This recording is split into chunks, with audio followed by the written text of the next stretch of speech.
Assalamualaikum warahmatullahi wabarakatuh.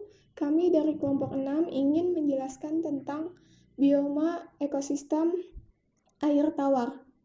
Saya Elisa Damayanti, absen 10. Saya Rizka Rahmanisa Mariam, absen 29. Perkenalkan, nama saya Dava Aulia Sikumbang, absen 8. Saya Nabila Umi Mutmainah, nomor absen 23.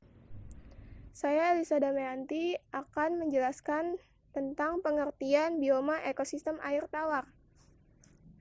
Bioma ekosistem air tawar termasuk ke dalam ekosistem akuatik yang memiliki kadar garam yang rendah dibandingkan dengan ekosistem akuatik lainnya. Air tawar memang identik dengan kadar garamnya yang rendah dan airnya yang segar. Ciri-ciri bioma ekosistem air tawar. Ekosistem ini memiliki ciri-ciri yang menjadikannya beda dengan ekosistem lainnya. Berikut ciri-cirinya. 1. Di wilayah tersebut tidak terdapat variasi suhu yang mencolok. 2. Kecenderungan penetrasi terhadap cahaya sangat kurang yang dipengaruhi oleh cuaca dan iklim. 3. Tumbuhan yang banyak dijumpai pada ekosistem yang satu ini adalah jenis ganggang. 4. Organisme yang hidup di dalam ekosistem ini umumnya telah mengalami fase adaptasi. 5. Kadar garam sangat rendah dibandingkan ekosistem akuatik. Di sini saya akan mempresentasikan slide 4 dan 5 yang berjudul jenis-jenis bioma ekosistem air tawar. Berdasarkan mobilitas dan organisme yang hidup di dalamnya, ekosistem ini terbagi menjadi dua jenis. Pertama, jenis lentik. Jenis lentik ini adalah jenis ekosistem air tawar yang memiliki pergerakan air yang tenang di dalamnya. Contoh, jenis lentik ini adalah danau dan juga rawa-rawa. Di kedua tempat itu, pergerakan air sangat tenang. Untuk danau terbagi menjadi 4 wilayah, yakni pertama, wilayah litorial. Wilayah litoral adalah daerah akuatik dekat dengan tepian. Di wilayah ini, organisme mendapat banyak cahaya. Wilayah litoral dikenal juga dengan wilayah fotik.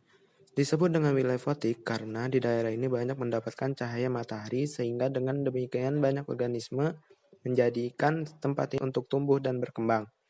Semisal tumbuhan air. 2. Wilayah limnetik. Wilayah limnetik adalah daerah akuatik terletak di bawah wilayah litoral.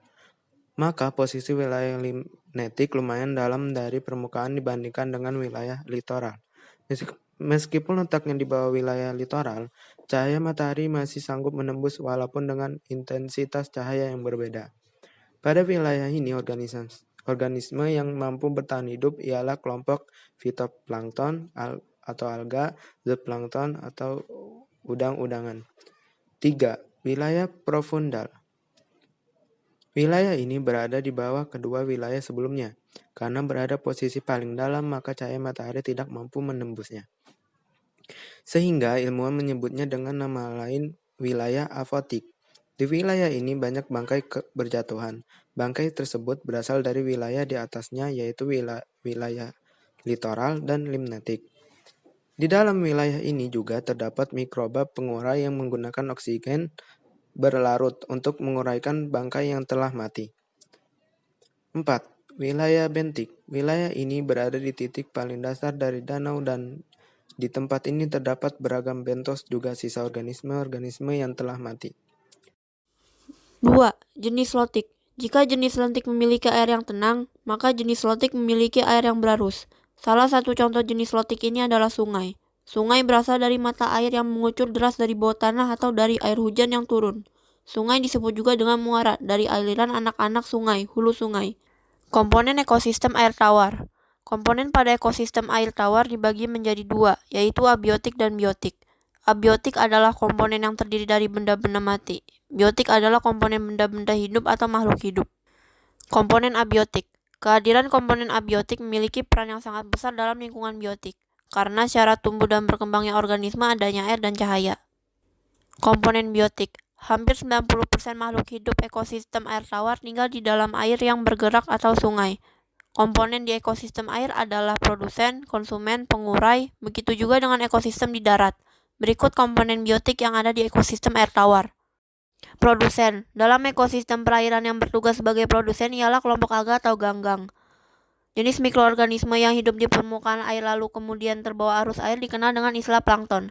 Kehadiran plankton di kolam, danau, atau sungai sangat bermanfaat bagi hewan air tawar. Pasalnya, ia merupakan sumber makanan bagi ikan-ikan.